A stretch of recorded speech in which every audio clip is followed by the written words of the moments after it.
Hello, humans of the earth. Welcome back to my channel. Welcome if you're new. I am going to continue reading Esoteric Psychology by Alice A. Bailey, a read plus the commentary that we tend to do.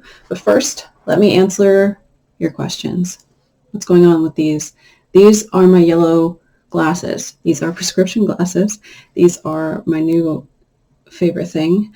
They are, this is not an ad, but this is definitely an ad. It's not sponsored, but these are called Raw Optics glasses. And what they do is they have this yellow tint and it blocks out blue light spectrum and helps you balance out your circadian rhythm, which is the sleep cycle, waking cycle, and also the mood, a sense of calm or whatever.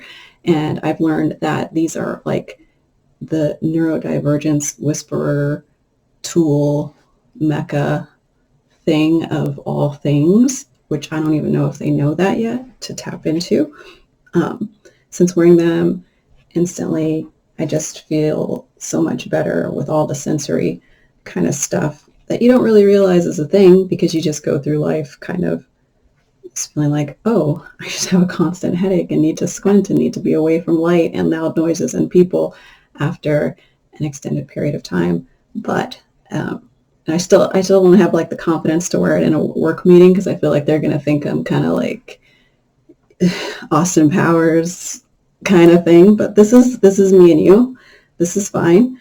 One thing I love is they come, it's like raw, R-A, raw. And so the case is just super amazing and it's totally my vibe. These are just wonderful and have been, like I said, a peace of mind, a game changer for me. The other thing is this is a hoodie. This is merch from a escape room that I did last weekend. This is called Mind Trap. It is in Marietta, Temecula, wine country, that area. I took my mom for her birthday last week. We did 2 escape rooms. This is also one of my favorite things in the world is escape rooms. They just give me so much joy. I love them. They're always different. If you haven't done one, you need to do one. This one again is Mind Trap. And it was so much fun. And my mom just likes buying stuff. So she was like, can we get some sweatshirts? And the guy, like the employees are wearing them. No one else is buying them, right? And so I was like, do we get a job with the sweatshirt? Because I would just love nothing more than to be one of those people that are just watching people stumble around in the dark. All right. But there's lighting. So if you're scared, you know, just read the rules. But this is just a wonderful thing to bring into your life if you haven't done escape rooms yet. And take me with you. All right. So now that we are understanding this and this, let us go into our stuff. So Alice Bailey, we're reading Esoteric Psychology, Volume 1, reading along on the publisher's website, which I'll pull up in a second. But I feel like a good movie clip is due, right, to kind of ease us into where we're going, as I tend to do. So I'll show that in a second. But what we're talking about today is the soul, more of the soul. This time, literally talking about the big question. Does everyone have a soul? What are soulless people? What does it mean when someone essentially then sells their soul? We're going to unpack all of that. And I think it's really important. And it's a thing that we do, demystifying these concepts and these terms, taking it from this kind of woo spectrum, bringing it into grounded, the logical, the understandable, so that we can get a really firm grasp on what that means, what that means for us, what that means for others, and, you know, what that means for our growth. All right, thanks for watching. And I hope you're doing well. This is going to be a clip from the 80s movie, John Carpenter's movie, They Live. It reminds me of when I put on these glasses, because in the movie, the premise is this guy who is moving through life kind of without meaning. He finds these glasses and he puts them on and he starts to see the world as it really is. And it's quite interesting. It's an 80s movie, right? But it's just like, you should watch it today. They Live by John Carpenter. And here's a little clip of what he sees when he puts on his magical glasses. I don't think he's neurodivergent. Another quick segue there. when I wore these, I was like, oh, I remember this singer back in the day who was wearing these. And I wonder if it was because they were like ahead of the curve. I feel like in the future, more people are going to be wearing like yellow tinted glasses. So ahead of my time, I should probably wait. Who was it? Was it Maxwell? Was it Maxwell? It had to be Maxwell. Oh no, was it Lenny Kravitz? And I was like, I think it was Lenny Kravitz. And I started looking up for pictures of them. And then I saw like both of them in different times in these yellow glasses. And I was like, are these, is this the same person? Like, is this guy the same person? And I went down this rabbit hole. Neurodivergence. I was like, I need to see these guys in the same picture, but it's okay. We're fine. They are not the same person. They both exist. And I was like, whoa, did I just have like a Mandela effect moment? Did these two guys, they were both human, real, and they exist, and they were both aware of the yellow glasses. So I wonder if that's something that helped them as musicians, you know, with all the stimulation, if maybe they were also calmed by it, or if it was just purely stylistic. But again, here's the clip. We're moving into that, and then we're going to move into lots of fun other stuff. All right, here we go.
What's your problem?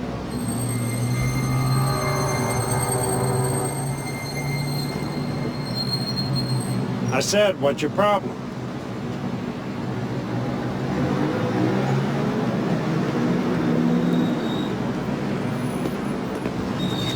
All right today, sir. Okay, how's it going? Fine, thank you. Thank you, sir.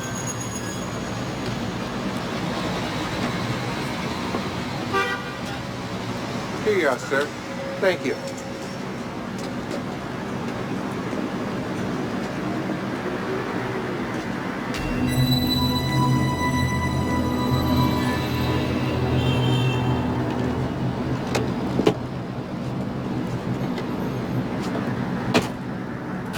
Hey, buddy.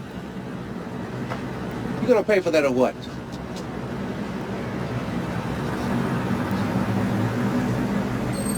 Look, buddy, I don't want no hassle today. Either pay for it or put it back. Okay, so wasn't that crazy? So there's so much good stuff in that movie clip alone, and the movie itself just kind of like a longer extended version of that, with the plot focusing around that quite interesting thing that you see towards the end. He's looking at these two guys. One of them he sees as just a normal person, and the other one he sees as this skull-faced alien type man, right? And in the movie plot, that's kind of the thing, how that skull-faced alien thing keeps like looking at him as like, you can see me? And it's because he's wearing these glasses, and that starts this whole thing, like, get him, that person can see. He's awake, he has the eyes to see, which is something that we'll hear very regularly in the spiritual esoteric community, those with the eyes to see and the ears to hear. It's part of these terms about awakening and seeing, sight, and the use of the senses, the higher mind senses, the third eye, all of this stuff. There's different abilities. Bailey calls powers, Tibetan calls powers and things like that, and abilities to manifest or to create, which is a God-given power because it is a God creator trait, right? The ability to manifest, the ability to bring into your experience that which you want. This can be from the micro down to like, I just want to have a good day or a good moment in this next moment. I want to have good experiences. To I want to have a parking spot. When I pull up to this place, I want to manifest this parking spot, whatever you want to do. And then to the macros, like, I want to be self-aware, self-conscious. And then, as Bailey shows us in the journey of what we do in evolution, is grow ultimately in consciousness to that the monadic consciousness. Combining all those traits of the zodiac is my interpretation. And all of those qualities, all of the personality types, and mastering over the self, all the versions, the individuated, drop down, split up versions of who we are and what we are capable of, and getting into a way of not standing under those traits, where Bailey would call, mastering the lower level of being. You get to a higher place, like you can just kind of pick and choose from what you need from your toolbox, because essentially you have all things within you. That's that kind of goddess type of thing, without trying to be that all mind. Not about an egomaniac type thing, not about a type of like this, what do you call those warlocks and wizards trying to control and do things over other people's lives. That's dark arts. This is all talking about transforming in consciousness, and the conscious is, as we will see, in relationship with the soul, and the soul does not act in discordance with more life, because the life force is what gives it its being and is therefore what it is in service to. So, do we all have a soul? Let's get into this section of Alice Bailey sharing the publisher's website, because we're going to answer that. And then in learning again about consciousness and the journey of the monadic journey, which is the journey of moving into soul consciousness, we will see that there are some people who are not on that journey, and how those people appear in life is identifiable in the same way as if you put on these glasses and you can suddenly see the shades of consciousness in other people. And those are also reflections of the shades of soullessness or soul being of an individual, we will see. So let's pull up the publisher's website. This is chess.org, where we were last time. And again, this is where am I? Okay, and so again, this is a recap of where we were last time. We had to go so deep into, I think maybe like, where was it, one sentence that I went into like a spiral for 30 minutes. But at the end of it, we realized that the qualities that make up the soul are sentiency, consciousness, and the radiation of light. And we talked about those three traits of the soul. So again, in viewing a person to see their level of having soul would be their possession of these qualities. And we're going to dive deeper into that now here with this text. Continuing on right here. So the first point that I seek to make is a difficult one to grasp for those beneath the rank of initiate or accepted disciple of the higher stages. So already here in this first sentence, Bailey, and through the Tibetan, who is, as we know, who Bailey channeled this information through. This is setting up what Blavatsky calls a ring pass knot, right? So this is already kind of a glass ceiling for our consciousness. Before we start reading this, it says at this point is going to be difficult to grasp for those beneath the rank of initiate or accepted disciple, and not even just a disciple of the higher stages. And our purpose is to make the hard or the ineffable more easy to understand, easy to grasp, to unpack this information, because the more people, and which was essentially the purpose of Theosophy and Bailey's work, was that we need more disciples, we need more people to become conscious, to take on the path is the path of awakening, the path of consciousness, the path of light, because, like that 100th monkey phenomenon, once more people in different places start to do a thing or to think a thing, this collective conscious or this group consciousness or this group awareness starts to move things forward and to balance the scales in a certain direction. That's one premise. This is also overlaid with the idea of ages and cycles in time, where, there are just times when society seems to be moving into a darker age, where, as we've seen, different stages where progress happens and different kinds of awakening and enlightenment happen on a group or a large scale in a pattern that is observable and that has been seen throughout time. So in terms of doing our individual work, it becomes, are you attracted to this information? Are you someone who is seeking to know more about the self? Are you seeking that sense of balance, peace, harmony, and purpose that comes through mission work, through discipleship, which is not, again, a matter of religious dogma to where it's like, oh, I'm better than so-and-so, I believe these things and I can't sit with you because you're going to rub off on me with your hellishness. It's not that kind of thing. It's not I'm afraid of everything that, is esoteric. I'm going to look at a tarot card and I'm going to run for the hills because I'm going to burst into flames. It's a kind of path of understanding. And I'll look at a picture here from a presentation that a group who studies Bailey's work actually put together, and I've shown in some of my previous videos, and I really like this image. It's a depiction to show what the path or the journey of the soul's work is.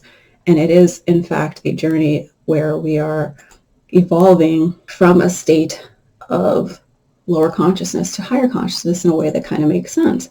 So it's like a little bit easier for people to digest, maybe, when you show them that this is what we are talking about when we're looking at these teachings, and this is what we're going for, and less so a matter of judgment or a matter of, I want to be doing this thing because it's a cool new age, thing that I stumbled into a store and bought some incense. It's like a life's work that is for the purpose of outpicturing in the world something that you feel drawn to, and so you decide to do it because it fulfills you. It's not to get a cookie at the end or an award or anything like that, but it's like literally a way of being, and it's something that is as important and as serious to the person on the path as someone who is a religious disciple. With my apologies also for how I spoke about it just a moment ago, because it's not, there are people who are truly religious and on that path for a reason that is not just for pretense or to just say, that they believe in something to get by or to, collect power, because there is a thing, that is a thing in our society, unfortunately. But, there's people that, do their religious work and they do it in a beautiful practice, in a beautiful way. And they too are leading others towards a way of being that brings them more peace, more harmony, more joy. And there's nothing wrong with that, right? So in the same way that we offer our respect to different denominations of religion in terms of people who are in the practice, like a dedicated monk, for instance, or a pope, or a priest a pastor at our church, and their religious walk is no more or less serious than the devotion of the devotee to the spiritual journey, this path that we're talking about. And I think that's something a lot of people, hopefully in my mind, will become a little more cognizant of their kind of rudeness in dismissing people who are into spirituality, because it's not just like a thing to be into necessarily when you're doing these things, because it's not an easy work to dedicate yourself to teachings and discipline and living in a certain way on any, journey or path that one chooses to do it. And it's not to be judged or analyzed by the outside person. So it's like, who am I to judge someone's spiritual walk, spiritual path? Who am I to judge someone's religious walk or non-religious path? It's their journey, and my work is to see how that is outpicturing for them. And if I wish to have that experience in my life, I can choose to take on that study. And that's how you become a disciple. We'll look at that in terms of the words discipleship and initiate too, so we can get a better sense of what this, again, ring pass knot that Bailey introduces here. But we also want to get a good understanding of how simple it can be, right? It's a decision to walk a certain set of paths, certain set of rules that lead you down a certain path. And that's through our being birthed into this experience. We have this buffet of all these different things that we can eat, and you're going to pick and choose what you're going to put on your plate, right? And then you eat the thing, you're going to get the results of what you're fueling your body with and your mind with and your spirit with. And that's all this is. And if you choose to abstain, that's fine. You're choosing something else, usually in place of that. And your work, if conscious, if you are evolving, is to then become self-aware, to see what results you're getting from your decision of what path you stepped on. And then say yes, more of this, or no, less of this, and then pivot as necessary. Again, Bailey also says, in the Tibetan says in the openings of this book, it's like, it's not about blanket, just whoo. And like Stefan Bomer says in his video, like, oh yes, it's not about like bowing down, which is a good thing. It's like it's a self-initiation journey. You don't have the traditional, guru that leads you like in Buddhism, Tibetan Buddhism or something like that. But you are nevertheless moving through these ranks that you can tell based on your experience, or you should be. So let me see if I can pull up this picture that I was mentioning a second ago, and pause really quickly. Okay, so here's that slide. Here's one from that presentation. They have a clip art graphic here that's covering the title, but it is Phases of Spiritual Development. And so here's what we're talking about. Essentially, the path of consciousness, or the path of awakening, as people say, when someone has the eyes to see and the ears to hear, that develops along this journey of spiritual development. Where are we coming from? We're coming from a place of just desire as our main frame and focus, to the aspiration for self-awareness. This is a self with a capital S. This is know thyself, all that rhetoric, moving into service. And that service is of a larger destiny, a larger plan, a larger mission. Group service is usually world service. You want the world to be a reflection of divinity, of our highest ideals, of that which humans could be capable of, with freedom to explore, to create, to develop new ways of life, living and being. It is not a empty or non-logical place of what we call a utopia. It's not utopian thinking and dreaming of just like, oh, we're just going to all live in a bed of roses and flowers and wander around all day. It's, again, what are we capable of? Let's analyze this. Let's bring in technology if we need to. Let's bring in the scientists. Let's bring in the engineers. Let's bring in the spiritual leaders from all different faiths. Let's put together all of the knowledge and the wisdom and the teachings that we've had all up until this point. Let's pull together all of our resources and let's build the way forward. This is something that has not been done. So when people blanketly quickly dismiss it. They are speaking from a place of lower consciousness, which is usually starting right here down at the desire stage, where a person is mostly identified with the form being our physical body. I am this meat suit. At this place, people speak from an identity that is typically selfish, typically harmful, and typically unstable. They don't have mastery over their emotions. They don't have awareness of their true self. They have just a me. There's not room for both of us. There can only be one sheriff in this town, right? So this is the lying, the cheating, the stealing. This is the dog-eat-dog kind of mentality. This is the kind of person that if you tell that we're moving towards unity consciousness, they're like, oh, that's just ridiculous. While you guys are over there reading that woo-woo book, I'm going to be over here kind of like, stealing your good ideas and passing it off over here as mine, and we'll see what, just weird. These are weird people, and this is like, unfortunately, a majority. If you move into the path of discipleship in spirituality, again, the phases of spiritual development, then you become identified with the personality. This is personality ray becoming dominant once you learn about yourself. With a capital S, the first start is you're learning about these things like Myers-Briggs personality types. Oh, I'm an INFJ. What does that mean? How does that help me identify, experiences that I've had in my past? How do I move differently in the future? How do I interact with other people and let them know, hey, this is me, and be brave and bold to identify yourself in group settings with family and friends and strangers as this version of yourself that is a little bit more aware of who you are, and maybe kind of tell people about your needs and your expectations, your likes, your dislikes, how you want to move through the world based on your understanding of yourself and your personality from a new lens.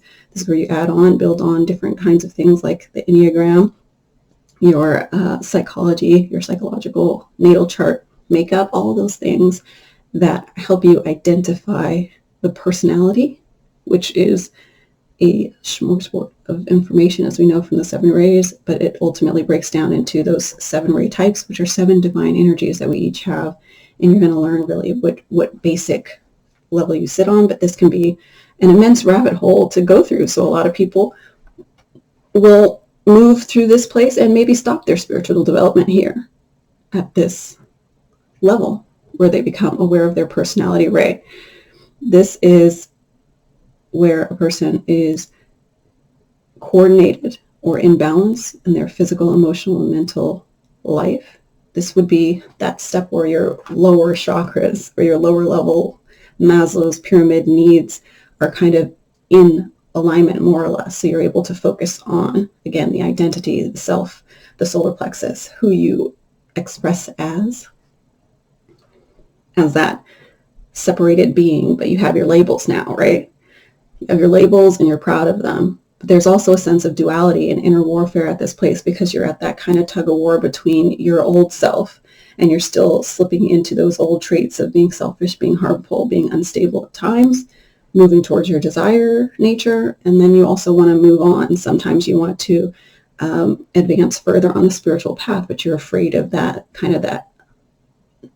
re-identifying yourself as this new version who essentially might not coalesce and fit in as well with your groups that you and your tribes that you built when you were lower on this path right here. But that's normal. And so you're in this kind of moment where you do experience some of that dual nature, and sometimes that inner warfare can be a struggle, but people either choose to stay here, advance, regress, sometimes yo-yo, whatever it is that your journey is. This is gradual alignment and cooperation with the soul, which we're going to talk about again today. What is the soul? We know that it's those 3 qualities, consciousness, sentience, and the radiation of light. And again, this is when you are aspiring for self-awareness. You're interested in that stuff. People over here, you tell them about, astrology. Oh, that's stupid. That doesn't make any sense. People are like, oh, let me look at it. Is it a little bit more than my zodiac, my horoscope? Okay, I'm interested. Tell me a little bit more. This is aspiration for self-awareness. Even just that little peek, that first step, can enter you onto the path of discipleship in terms of the spiritual journey, which is the decision to take on traits to learn how to live in a certain way that will make you better. Ideally, this is not a path that's going to lead to self-destruction, because who would want to embark on that path, right? Although there are tricks and traps at each one of these stages, right? You can go into the false guru, you can go into the false spiral of identity politics, right? In this group, when you're identified so much with your personality, it's like, I'm not just my form now, I'm not just my body, but now I'm just all my labels. And I'm so consumed by my labels, and don't offend me with my label, because you're separate from me. You don't understand my situation. You don't understand my walk, because you just don't identify with my label.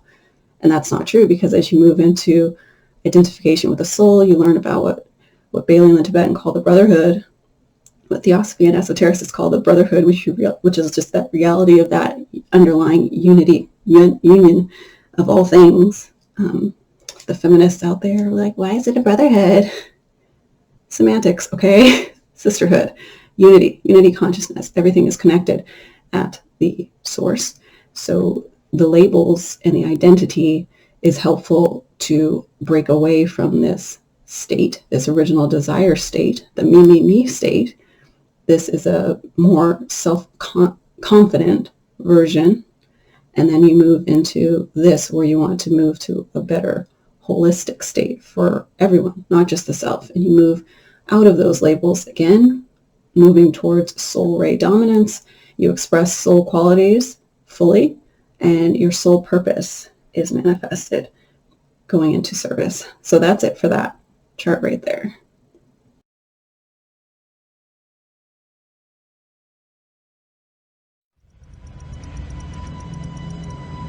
On the white rabbit.